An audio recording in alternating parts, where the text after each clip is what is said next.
मैंने कहा आपके विद्यार्थियों को शायद आपका मूल्य उतना ना पता हो, पता भी हो तो अच्छी बात है, लेकिन एक समय आएगा वो ये जानेंगे कि इसका क्या स्वार्थ है, ये जबरदस्ती खींच खांच के हम ले।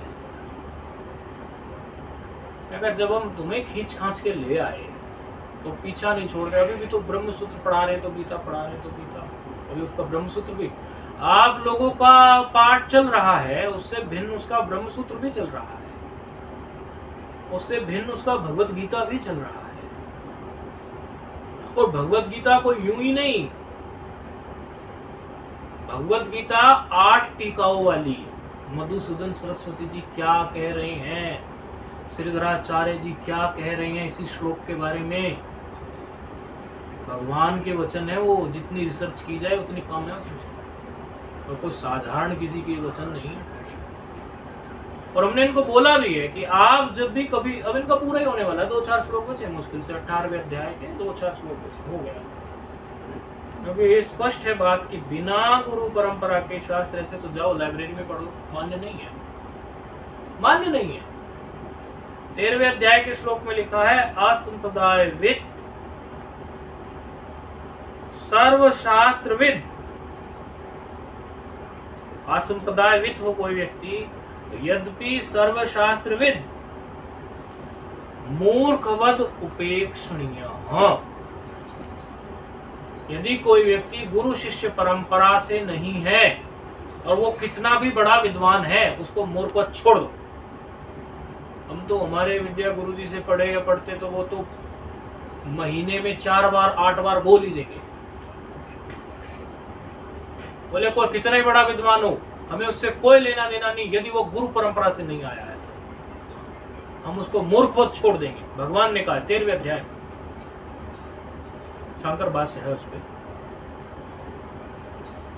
तो ये जो गुरु परंपरा से, अब यदि उसको हमने पंचदशी नहीं पढ़ाई होती और फिर ये तुम लोगों को पंचदशी पढ़ाए तो हमारे द्वारा मान्य नहीं थी, हमारे द्वारा कोई सर्टिफिकेट नहीं, मना कर देंगे मत पढ़ाओ। यदि तुम्हारा ही कॉन्सेप्ट गुरु परंपरा से क्लियर नहीं है, तुम लोगों का कल्याण क्या करोगे, नहीं पढ़ाने देंगे। अगली वही बात, यदि तुम भगवत गीता पढ़ाओगे आगे इसके बाद, तो भगवत गीता पहले तुम्हें तो गुरु परंपरा से ज्ञान प्राप्त हो, तब तो तुम भगवत गीता को अध्ययन करा सकते हो। तुम्हें ज्ञान प्राप्त नहीं कैसे कराओगे? तो उनकी भगवत गीता अभी पूरी होने जा रही 2-4 दिन में, तो फिर वो भगवत गीता के लिए सर्टिफाइड है। ब्रह्मसूत्र में अभी 1 वर्ष लगेगा उनको, ब्रह्मसूत्र 1 वर्ष से पहले पूरा नहीं होता, उसमें तो और घिसाई बाकी है। व्याकरण पढ़ाया तो व्याकरण भी पढ़ाने में वो समर्थ है, कोई ऐसी दिक्कत नहीं है, व्याकरण भी पढ़ा सकते। तो सब गुरु परंपरा से इन्होंने पढ़ा, और इस दौरान ये जो कुछ भी इनको देखो, किसी भी दुर्घटना का भी सदुपयोग कर लेना चाहिए। है तो दुर्घटना ही ये कि भाई गुरुजी अपनी एक अलग स्थान पर चले गए, वहाँ का वातावरण भी ठीक नहीं, कुछ नहीं, लेकिन उस दुर्घटना में शिष्य को क्या चाहिए? गुरु के द्वारा दिए गए ज्ञान को घटाए कि बढ़ाए? बढ़ाओ उसको, और गुरु जहां है वो प्रसन्न होंगे। मेरे शिष्य खाली नहीं बैठे हैं, राग और द्वेष में नहीं पढ़ रहे हैं। ये सब लोग जब शुरू में मिलते थे, कुछ कहते थे तो कुछ बहुत सी बातें बताते थे, इस प्रकार हो रहा है। हम भी जानते हैं इन सब बातों को, ये राजनीतिक षड्यंत्रों में बड़ा मामला गड़बड़ है। इन सब बातों को हम बहुत अच्छे से जानते हैं, बहुत गंभीरता से। आप यदि कुछ कर सको, आप में इतनी सामर्थ्य हो कि आप जो है गुरुदेव के लिए कुछ कर सको, एकदम उठा के ले आओ उनको बाहर, इतनी ताकत आप में है, धन की ताकत या सत्ता की ताकत, तो आप करिए, अवश्य करिए, करना चाहिए, प्रत्येक शिष्य को करना चाहिए। अपने गुरु के लिए नहीं करेगा तो किसके लिए करेगा? लेकिन यदि आप में वो सामर्थ्य नहीं है तो फिर अपने समय को आप व्यर्थ के राग द्वेष में मत लगाओ। वो ऐसा करेगा, वो वैसा करेगा, ये करेगा। मर गए तुम, चिंतन क्या था? वही, क्या बनोगे? सांप। तो चिंतन तो राग द्वेष का था ना, तो नुकसान हो गया हमें। क्या हमारे गुरु, किसी के भी गुरु इस बात से खुश होंगे कि हमारा शिष्य सांप बन जाए? किसी के गुरु खुश नहीं होंगे इस बात से। बात इनको समझ में आई। क्या किया जाए? शास्त्र पढ़े जाए, कौन पढ़ाएगा? हम पढ़ाएंगे, गुरु परंपरा से चलेंगे, समय निकालेंगे। हमारे खुद बहुत सारे एंगेजमेंट्स हैं, लेकिन जब तुम लोग इतना मन सेवा भाव है, और फिर देखना होता है सामने वाले का कैसा सेवा भाव है, कुछ फिर समय निकालने में क्या दिक्कत है? कम सो लेंगे, उसमें क्या है? 4 बजे 3:45 उठते हैं, 3 साढ़े 3 उठ जाएंगे, 2:52 पे उठ जाएंगे, और क्या होगा? देख लेंगे, कुछ ना कुछ हो जाएगी व्यवस्था। और हो भी गई, और बहुत कुछ आगे निकल गए। तो जब ये बहुत कुछ आगे निकल गए थे, तब मैंने इनको बोला है, बोले कैसे क्या करना है आगे, आप बहुत आगे ये सब चीज़ें जा रही हैं, हम क्या कुछ करें सेवा या कुछ। सेवा ये है कि आप परंपरा को आगे बढ़ाओ। आप जैसे और भी तो लोग होंगे जो समय को राग और द्वेष में गवा रहे होंगे, व्यर्थ के चिंतन में गवा रहे होंगे, क्यों ना आप उनको भी पढ़ाओ, और इससे आपका भी चिंतन होगा। आप दोबारा पढ़ोगे ना, पढ़ाने के लिए भी तो पढ़ना पड़ता है। अब ये पंचदशी के बाद जो है, जो हम इनको बोल रहे हैं, आज यहाँ भी बोल रहे हैं, पहले भी बोला, और आप लोगों के सामने भी ये घोषणा कर रहे हैं, इनको आज्ञा कर रहे हैं कि आप जब पढ़ाएंगे किसी को भगवत गीता, तो भगवत गीता पढ़ाने के समय पे आपको, उनको तो ये लगेगा कि 1 घंटे का पाठ है, लेकिन आपके उसके पहले 3 घंटे की तैयारी चलेगी। 8 की 8 टीकाएं श्रीधराचार्य क्या कह रहे हैं, मधुसूदन सरस्वती क्या कह रहे हैं, धनपति मिश्र क्या कह रहे हैं, धुरंधर कोटि के जो विद्वान हुए प्रमाणित, वो 8 टीका वाली पुस्तक इनके लिए हमने कहा। देखोगे तो डर जाओगे, इतनी मोटी। ये पुस्तक से इसका सार निकालो, प्रत्येक श्लोक का। श्लोक चाहे एक दिन में 1 श्लोक। हमें कोई ये थोड़ी ना ठप्पा चाहिए कि हमने 5000 शास्त्र पढ़ लिए। हमें तो ये चाहिए कि हमने जो पढ़ा वो हमारे काम आ रहा है, उसको हम समझ रहे हैं, जान रहे हैं, और हमारे काम आने वाला है। आप जब पढ़ाओगे, आपको कई घंटे इसको रोज देखना पड़ेगा। और ये परंपरा है हमारी। महाराज श्री अखंडानंद जी के पास प्रत्येक बोधानंद जी जाया करते थे, सुबह को 2:30 बजे जगे रहते थे, आनंद आश्रम वृंदावन में। और वो उनसे पूर्व के जितने आचार्य थे, उन सब आचार्यों की पुस्तकें यूं फैला के बैठे रहते थे। और मैंने तो वो सारी पुस्तकें देखी हुई हैं, सारी अंडरलाइन वो पेंसिल से की हुई, महाराज जी ने सारा निचोड़ निकाल देते हैं।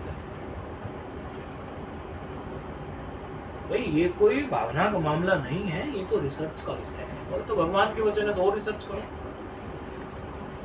तो आगे आने वाली के लिए तो हमने इनको आज ये आज्ञा कर दी कि आप जो है आगे कुछ भी पढ़ाओगे तो आपको इन्होंने शांकर भाष्य खरीदवाने के लिए अवश्य ये कहेंगे, लेकिन खुद ये शांकर भाष्य नहीं, उससे भी कहीं ज़्यादा पढ़ेंगे। आप लोगों को तो ये खरीदवा देंगे, लेकिन इनके लिए ये नहीं है केवल। इसके अंदर ऐसी 8 है, ऐसी 8 है। ये हिंदी में नहीं, इसमें कोई हिंदी नहीं है, ठीक है। उसमें आपको कोई हिंदी नजर नहीं आएगी, कोई हिंदी नहीं, केवल संस्कृत है। अब इसमें घिसाई चलेगी इनकी, ये रगड़ी जाएंगी तो हमें भी रगड़ेंगे, फिर पूछेंगे बताओ हमारी समझ नहीं आ रहा, लोहा तो हम भी ले रहे हैं भाई ये जहाँ फंसेंगी तो बताना तो हमें ही पड़ेगा। लेकिन ठीक है, परंपरा तो है, यही हमारे संस्कार है। ऐसे खाली थोड़ी बैठेंगे, लगे रहेंगे, लोहा लेंगे, भगवान कृपा करेंगे ना। हम उनके वचनों पर रिसर्च करना चाह रहे, भगवान उन पर कृपा नहीं करेंगे। ये जो हमने कहा ओम नमो ब्रह्मादिभ्यो ब्रह्म विद्या संप्रदाय कर्तृभ्यो, ये पूरे ब्रह्म विद्या संप्रदाय के सभी आचार्य को हमने प्रणाम किया है, वो कृपा नहीं करेंगे, जरूर करेंगे। फिर हमने कहा कि सदा शिव समारंभाम शंकराचार्य मध्यमा अस्मद गुरु पर्यंता, मतलब भगवान शिव से परंपरा चाहिए, शंकराचार्य जी बीच में बैठे हैं, ऐसा मानो। एक आचार्य शंकराचार्य जी को ले लो, आचार्य तो बहुत हुए, लेकिन किसी एक को लेकर श्लोक बनाना कैसे करना है। अस्मद आचार्य पर्यंतम, हमारे आचार्य, और हम सभी को प्रणाम कर रहे हैं, ऊपर से नीचे तक सबको प्रणाम। तो इतने बड़े बड़े आचार्य हैं, भगवत कोटि के आचार्य हैं, भगवान के अवतार हैं, उनकी कृपा भी तो मिलेगी कि नहीं मिलेगी। आज हम यहाँ बैठे हैं, मैंने कहा देखो सेवा क्या होती है। आप ये समझ रहे हो कि आप जो ये सब्जी बना रहे हो, जो भी मखनी दाल जो भी बना रहे हो, ये अभी बना रहे हो, ये सेवा अभी हो रही है। सेवा तो आपकी उस दिन से शुरू होगी जिस दिन ये निश्चय हुआ कि जिज्ञासु आएंगे, विद्यार्थी आएंगे और उनके लिए हमें चादर बिछानी है, हमें सफाई करनी है, हमें ये करना है, हमें भोजन तैयार करना है। आपकी सेवा उसी दिन से शुरू हुई, आपका चिंतन।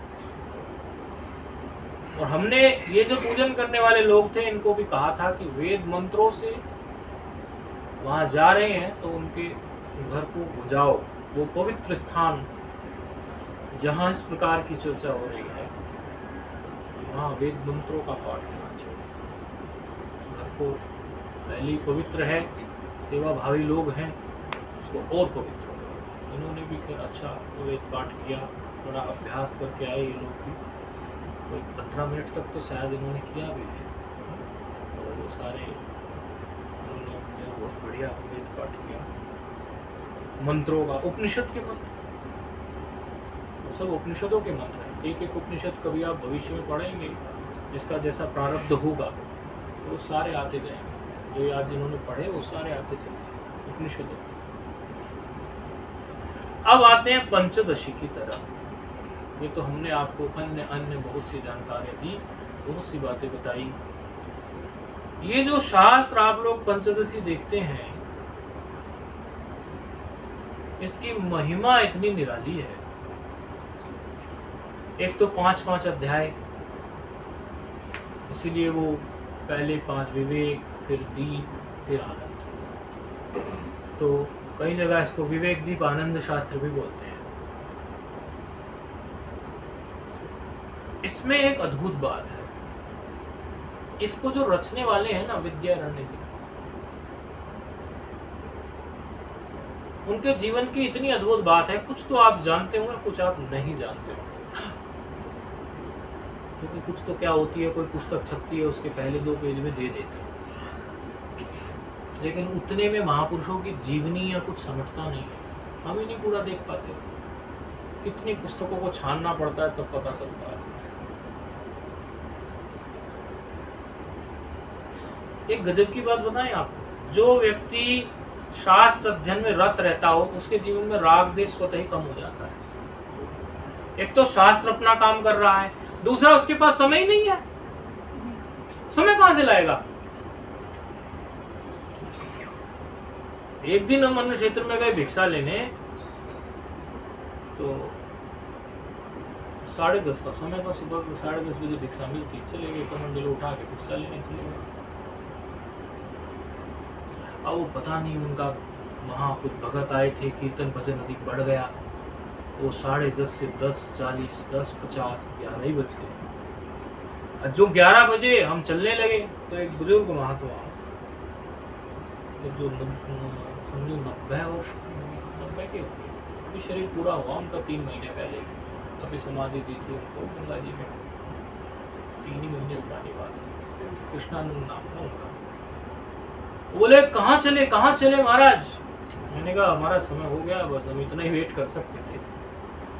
भोजन नहीं, भोजन का क्या करेंगे, हमारा तो फिर पाठ है, पढ़ाना है, विद्यार्थी वो इंतजार करेंगे और फिर पूछेंगे गुरुजी पता नहीं कहाँ है, हम ऐसे भोजन के चक्कर में कैसे करें। तो वो बोले कृष्णानंद जी महात्मा जी, बोले हाँ, ये जो अध्ययन अध्यापन में रत होते हैं ना महात्मा, इनको भोजन की कोई फिक्र नहीं होती। इनके तो मन लगा लेते अपना पुस्तक में, इनको तो शास्त्र में अपने को डुबो लेते हैं। अच्छा ऐसा तो हम इतनी बार करते ही हैं, बहुत बार करते हैं, क्योंकि गुरुजन जो हमें ऐसे मिले, ये गुरुजनों की कृपा से ही वो मिले। हम उनका जीवन देखते हैं कि विकट से विकट परिस्थिति उनके जीवन में आती हैं, लेकिन पाठ नहीं छोड़ते, बराबर चलते।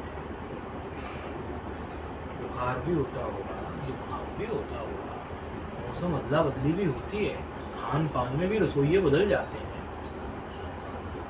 वो पाठ को चलाना कोई सत्संग, सामान्य सत्संग करने जैसा नहीं है। सामान्य सत्संग में तो जो आपको आया, स्फुरना हुई ईश्वरीय प्रेरणा से, बोलते जाओ, भगत सुनेंगे, तालियां बजाएंगे, थोड़ा केशियो वेशियो वाले भी साथ दे देंगे, अच्छा भजन का आनंद लेके भगत चले जाए, किस्सा खत्म हो गया सत्संग। लेकिन इनमें दिमाग खपाना, पंक्ति लग के नहीं देती। वो पंक्ति कहना क्या चाह रही है? अरे शंकराचार्य जी 2500 साल पुराने किस लेवल पे होकर लिखते होंगे, विद्यारण्य जी किस लेवल पे होंगे, उनके लेवल को अभी समझना कोई सामान्य बात है? इधर तो बुद्धि को पूरा फंसाना पड़ता है। ऐसी विकट परिस्थिति में भी जब बुद्धि को चलाने में समर्थ हो जाता है ना महात्मा, फिर वो तत्व और त्वम का शोधन भी झट से कर लेता है। फिर तत्व और त्वम उसके लिए श्रद्धा का विषय नहीं है कि तुम ब्रह्म हो, ये उसके लिए श्रद्धा का विषय नहीं है। ये उसने रिसर्च से अपने आप जान लिया, गुरुजनों के द्वारा उसको ये बिल्कुल हस्तमलक है। ये एक परंपरा है। आप लोगों का भी ये अनुभव होगा कि पंचदशी पढ़ने के पहले और पंचदशी पढ़ने के बाद बड़ा परिवर्तन आपकी सोच में आ गया होगा। और ये तो पहली बार है, आवृत्तियां होंगी। देखो पंचदशी की बात बता रहे थे हम, विद्यारण्य जी का 1295 का तो जन्म है, 96 का। हम्पी एरिया कर्नाटक में उधर पड़ता है, तुंगभद्रा नदी के किनारे गांव होता। हमने तो देखे हुए हैं सब एरिया, घूमते रही ना पहले तो। और कैसे घर में पैदा हुए? पिताजी उनके एक नंबर के विद्वान, जबरदस्त। भाई देखो उनके बचपन का नाम माधव, उनके भाई का नाम सायण, तीसरे भाई का नाम भोगनाथ। ये भोगनाथ भी धुरंधर ज्ञान के और सायण भी धुरंधर के।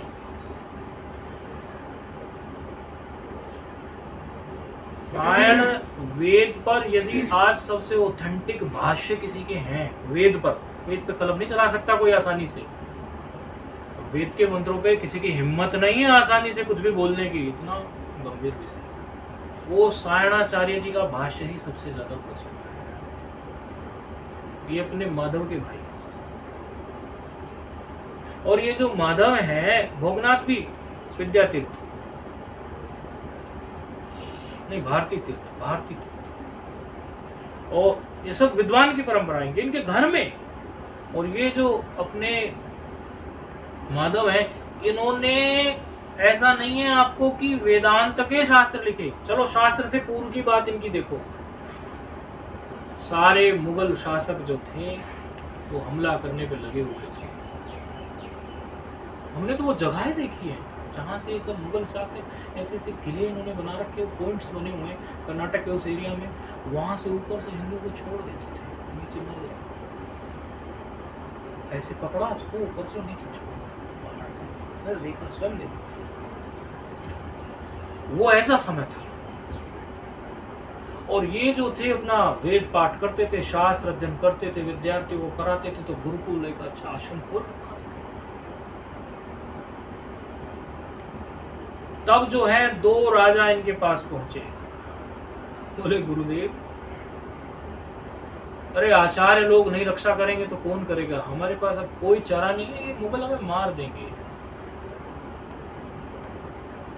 तब इन्होंने मुगलों से उनको लोहा दिलाया, पूरा लड़वाया और अच्छे से जो है राज्य की स्थापना की विजयनगर में, सारे मुगलों को परास्त किया। देखो कैसे आचार्य हैं, गजब का। इस ब्राह्मण में गजब का छत्रित्व भी है, ये कोई सामान्य ब्राह्मण आचार्य नहीं है। सबको परास्त कराया और विजयनगरम नाम का राज्य अभी है कर्नाटक में, वो जगह इन्हीं के द्वारा स्थापित किया है।